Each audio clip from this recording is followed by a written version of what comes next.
man and woman. Nation's capital, so we're standing tall. It's the city of the Zuma, for Pupa and Numa. Nation's capital, so we're standing tall. There is freedom, no segregation. Welcome to the city of democracy. Hello, good morning and welcome to Dateline Abuja on AIT. I'm Hawa Momo. Many expectations of President Muhammadu Buhari's administration is to appoint ministers with sound and technical economic background to drive the economy and take Nigeria to the next level. Hopefully, Nigerians are hopeful for a better country to deliver good programs that will bring about economic growth, eliminate poverty, tackle security challenges, infrastructural developments, amongst others.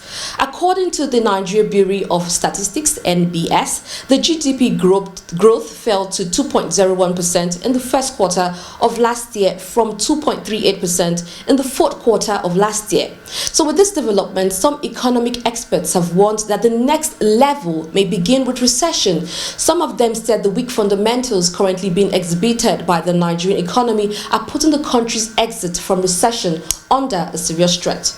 It's 20 years since the return to democratic rule. The FCT has had a number of ministers like Nasir El-Rufai, Aliyu Modibo Umar, Malam Muhammad Bello. Each minister has left footprints or landmarks in the territory.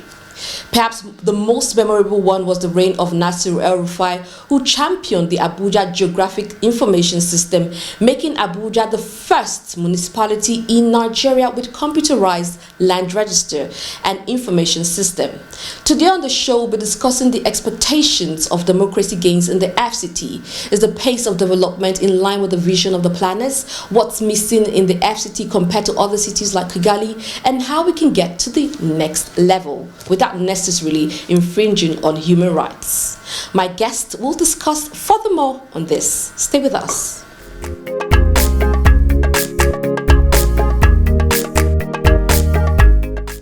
If today we're blaming the past government and the present government, and then tomorrow somebody will be there too. So all we need to do, like, put everything aside and then embrace peace. Because according to my Bible, he said leaders have been chosen by God, which I believe he has taken a bold step with the 20 million job he promised he wants to give to Nigeria. And then they have just passed the bill of a state police now, which I believe the youth will have something to do now. So we'll keep praying for him. They should eradicate anything insecurity, no matter how it be, and then give us the security we deserve, because the aim of the government, or the main principle objective of the government, is to secure life and property. But if life is not secured, property is not secured, which means their next level is what? Next level of doom. The general expectation of Nigerians for the past 4 years, there has been a significant lull in economic activity in the country, and especially in Abuja. It has been especially hard-hitting in Abuja. Abuja occupies a very unique position. Abuja in the past has a peaceful environment, and when you had the disturbances that were occurring in the northeast and several parts of the country, a lot of people started moving, which is a natural thing for a human being. You go to where there is safety and where there is peace. And that was what made Abuja population to skyrocket. Now, the city managers of Abuja did not take that into consideration. All they kept on saying was that a lot of influx was coming into Abuja as a result of the disturbances in several states in the country. But at the same time, the responsibility as a leader and somebody that rides siren car every day and be chasing people out of the road, you have a responsibility to plan for that influx. And the way and manner in which you plan for the influx is that you make sure you develop an economic template that will increase economic activity, that will broaden the economic base. What we have seen, I am a developer in Abuja. We develop real properties. There has been a significant lull in real property development in Abuja as a result of, one, most of the managers of the city do not know that they have a responsibility in obeying court orders and paying court judgments. That is one. Number two, they were now engaged in fraudulent activities of taking people's land and allocating to their cronies.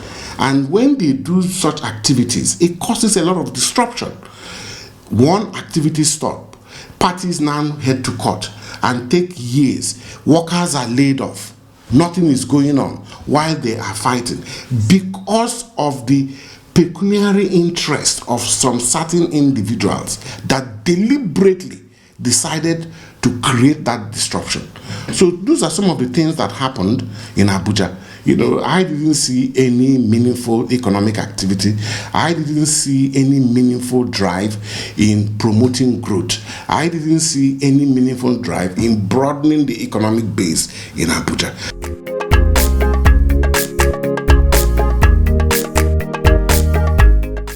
Well, my guest today on Dateline Abuja is a real estate advocate and a lifestyle coach. Okay, Abioye. You're welcome to Dateline Abuja. Thank you so much for having me. So today we'll be discussing about the next level, restoring Abuja to its original master plan. Let's start from there. Okay. What are the expectations from this new next level in codes? Well, for me, I think the expectations are massive in nature, and considering the fact that urban planning, real estate development, and housing solution is at the heart of every government development. You know, no society grows without a proper framework for housing development. And for the next level government that is coming in, wanting to restore Abuja back to its original master plan, has got so much work to do, you know, and it's going to be, you know, it's a radical problem. And a radical problem requires a massive or radical solution. So what that simply means is that I took some time to go through the historical nature of the Abuja master plan. It has gone through about 4 regimes, for example, and there is gross inconsistency in the implementation of those the master plan, because a regime will come with this, we have to relocate this the indigens. Another regime will come, it has to be fully integration. You know, and by the time you do the cost benefit analysis of either relocation or integration. Okay, so for me, for the next level coming up, I think there should be a combination of both, but with a massive human face to it. Okay, now let's talk. Still talking about the restoring Abuja to its original master plan. I love the fact that you said integration and relocation. What about the indigenes? What should they expect from this next level? Well, you know, one of the reasons why Abuja was the federal capital was moved from Lagos to Abuja was to correct geographical and structural imbalance. But guess what? The same scenario in Lagos is gradually playing out in Abuja too, because you can't just say because you want a neutral territory for the country and display absolutely the indigenes. Because these indigenes, they are Nigerians. Of course. Okay, they are not from Cameroon or Niger. They are Nigerians. So for me, what I expect from this next level is that there must be fairness, okay, in the policy framework and the implementation of this master plan, and this indigene must be carried along. Okay, it must be carried along. That's why we need a political way to drive in this, because most private developers, for them, it's business. Yeah. But for government, it can't be business. As usual, yeah. It can't be business, because if it's not properly handled, those security issues that Lagos was having in the 80s, okay, that inspired the fast tracking of Abuja or naming Abuja in the early 90s, we come back again even more worse than Lagos was. Okay, good. I love the fact that comparison is healthy, but it's very healthy to compare. So let's compare the previous administrations. You've been in Abuja for well, you're also a developer, so I'm sure you see some changes. Do you think it has been consistent? The growth has been consistent in Abuja, still restoring Abuja to its original master plan over the years and now? Well, over the years, and to do the comparison, comparison between the past government and the current one, you know what has really, Abuja currently is one of the fastest growing cities in Africa. Yeah. And it is largely driven by the private sector, by private developers, not necessarily direct government intervention. Okay, so what that simply means is that for there to be a social balance, government needs to take a deep look okay, into the Land Use Act, okay, which is very key to development, and the issue of indigenship. Because if it's not properly taken into consideration, more slums will be created, insecurity will increase, and at the end of the day, the whole motive of moving Abuja to its current location of the Federal Capital Territory to Abuja will all be defeated. So now, okay, still going back to our comparison, do you think we're moving consistently? Well, the simple truth is that in terms of development, okay, in terms of structural development, there has been some level of progress. Okay, because it is empirical, it could be seen. But in terms of social balance, okay, in terms of social security, trust me, we've taken so much step backward. Okay. Yeah. So now you're saying based on infrastructures you can see, because you can empirical because you can see them, but basically like social development zero. Yes. Why social development zero is the fact that we've seen a lot of structural development, but guess what? This structural development are so expensive. Even an average worker in Abuja, civil servant in Abuja, for example, cannot even afford those physical social structure we're seeing currently. Okay, so that means we have some of the challenges we are facing today is infrastructure or maybe housings. You say housing is at the heart of it. Okay. Yes. But before off camera, we're talking about how you had a figure 6,000 abandoned properties within the FCT. Well, not necessarily abandoned property, but are people living there? People are not living there. So they are kind of abandoned. Technically, yes. Yeah. Okay, well over 6,000 empty apartments in Abuja. Do you know why these apartments are so empty? Number one, the developers that built this apartment got their funding very expensively, most of them. Okay, and because of the cost of construction, the cost of sales of each unit will also go up. How do you explain a civil servant trying to buy a 50 million naira apartment, for example, okay, or a 70 million naira apartment? An average cost of this empty apartment in Abuja is the average of 50 million naira. So how many civil servants or an average entrepreneur or workplace professional can afford to doing this outrightly? And this also speaks to the failure of our mortgage system. Wow. So what are we expecting in our next level for housing in Abuja? Number one, the government has got to be deliberate about this. The next level government has got to be deliberate in providing an enabling environment for developers to thrive. Okay, the cost of land impacts the cost of those housing units. So that means that government also needs to open up new areas, not just by saying, oh, these areas are open up. No, they must be backed up by infrastructure. So whereby there should be a policy that says that before you start selling land in this area, we government will provide the roads first. Okay. We'll provide electricity.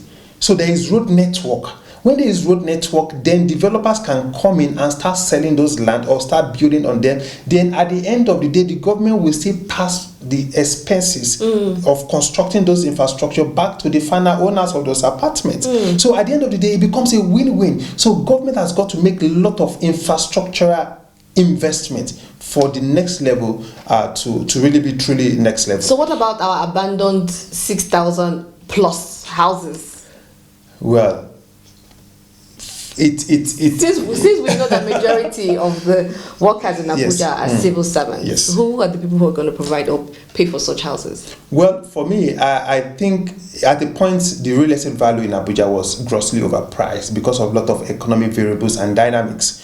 Now, for the well over 6,000 units empty apartments in Abuja, the simple truth that they will keep remaining empty until the economic improves, until companies or real estate companies get more creative and create a better solution to housing ownership that does not require so much financial commitment. And that's what a company I run, for example, stands for. Okay, so now in doing so, if we're just keeping houses in, most of these houses are located within the city center. Yes, at the heart of the city. So they're just going to be abandoned? No. You know, the truth is that the government can also make so much money through this. You know how? How? They need to come up with a taxation system.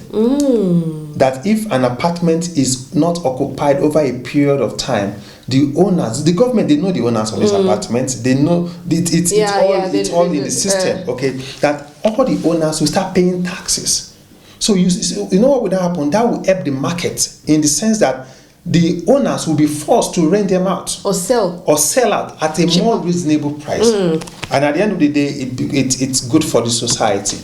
Okay, coming back to you are also a lifestyle coach. Come back to social development in Abuja. Can you expatiate more further on that? If you say this is a problem that Abuja residents are facing, or a challenge we're facing, what are we expected? What is expected from this next level? Especially the demolition of nightclubs. Do you think this is actually bringing investors into Abuja when you hear of such things? Very good. Now, in the morning, in Abuja, you see a lot of people trooping into the town. Okay, it's like they are migrating into Abuja from the Suleja axis, from the Yanya axis, from the airport road axis. Then in the evening, the same thing. You know what? Majority of people that work in Abuja cannot afford to live in town. They can't afford that luxury. Okay, then guess what? Once you spend more than 10 to 20 to 30 minutes to commit yourself to your workplace, so much is at stake already. What that simply means that your health, it will impact on your health, it will impact on the quality of your lifestyle, it will impact on your mood and everything about you. But guess what? Most people in this town, in Abuja, they commit for more than 45 minutes, 1 hour, some people 2 hours before they could get to work. Because they stay very far in those internal villages, because it's only very few population can actually live within town. Now, come to the demolition policy.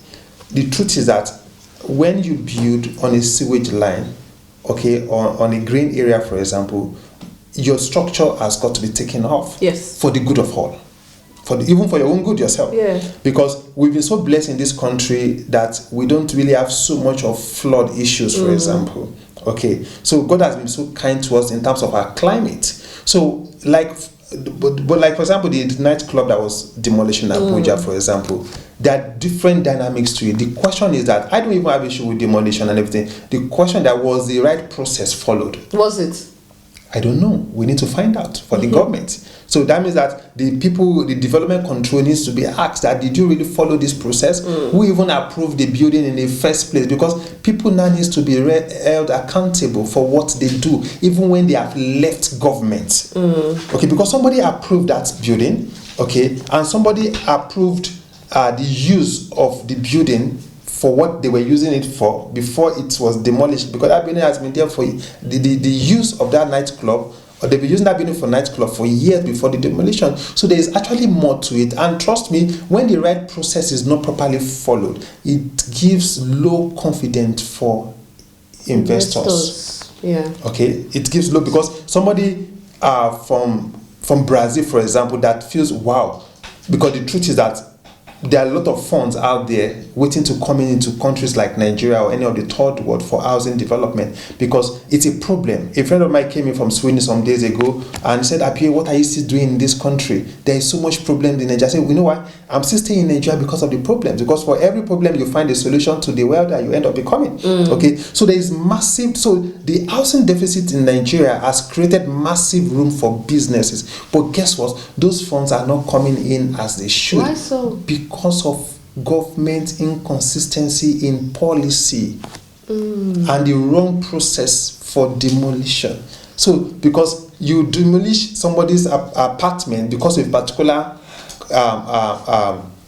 defect of use, but another apartment is standing, having the same approval and use. So there is inconsistency and the process is not properly followed. And just that people typically, the judiciary in Nigeria, for example, people still don't understand the best way to seek redress for their rights, for example. Because if they do, the FCT administration, for example, will have had massive court cases. What makes you feel they don't have?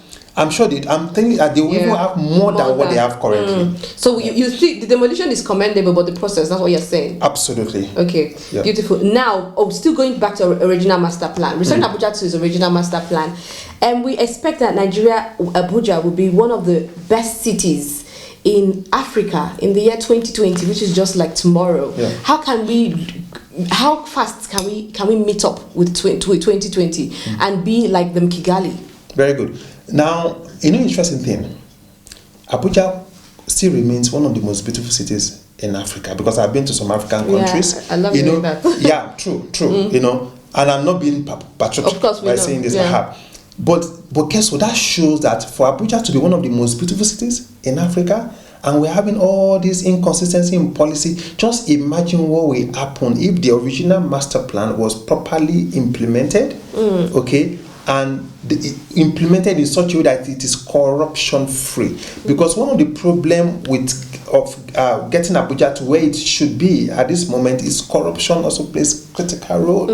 Okay, so and the regulatory authorities are also not doing their work. The fact remains that they have tried. Okay, so we are not trying to criticize the people we're not, but we're just trying to let them know that we need them to do more. We need them to put the interest of Abuja first before private interest. Okay, so we're rounding up quickly, but let's touch some areas. Good. We have we have security challenges. We have housing deficit, which we just talked about. We have social development, which we just talked about.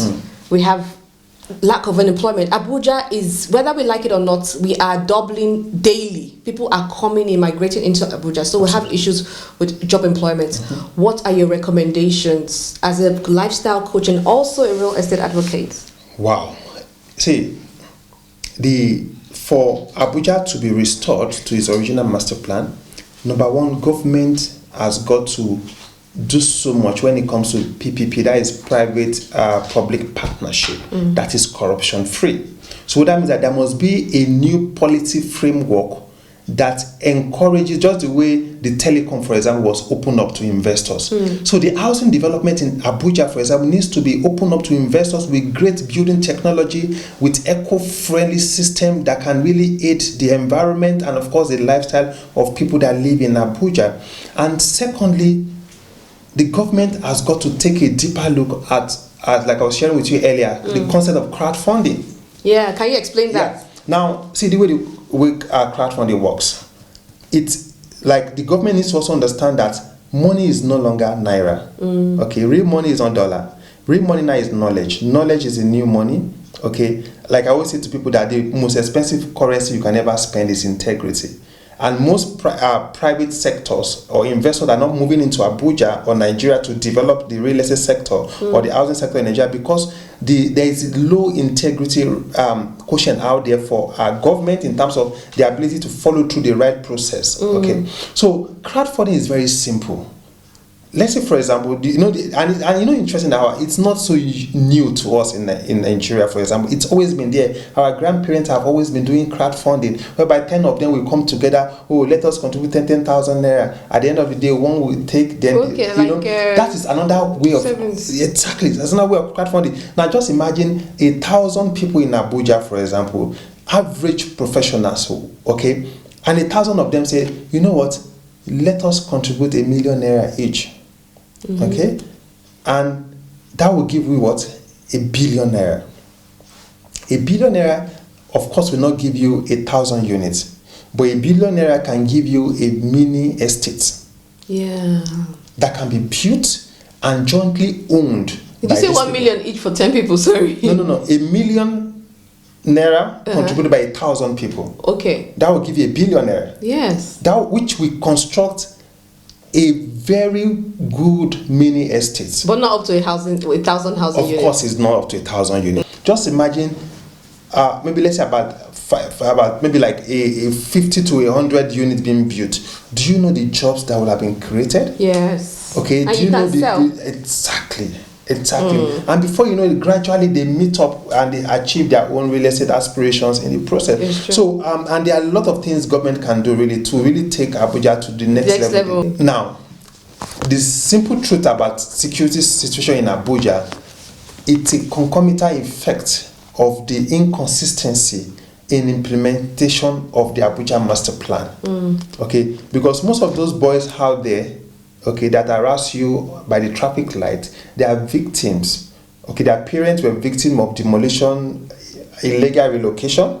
Okay, so that simply means that the government needs to be deliberate. Okay, you don't solve security issues in the FCT, for example, by getting development control to run after people selling by the road.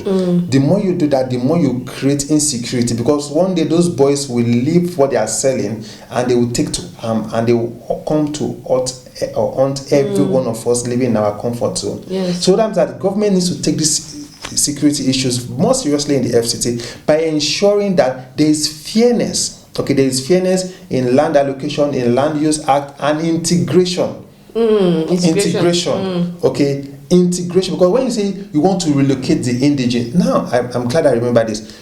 For the security situation to also be solved, there must be a massive urban development. Okay, a massive urban renewal development. And they did it successfully well in Soweto, South Africa, for example. Because all this current slum in Abuja, for example, you call the owner, say, you know what, we are going to transform this place, okay, to a new modern community. But we assure you that you'll still be the owner of these places.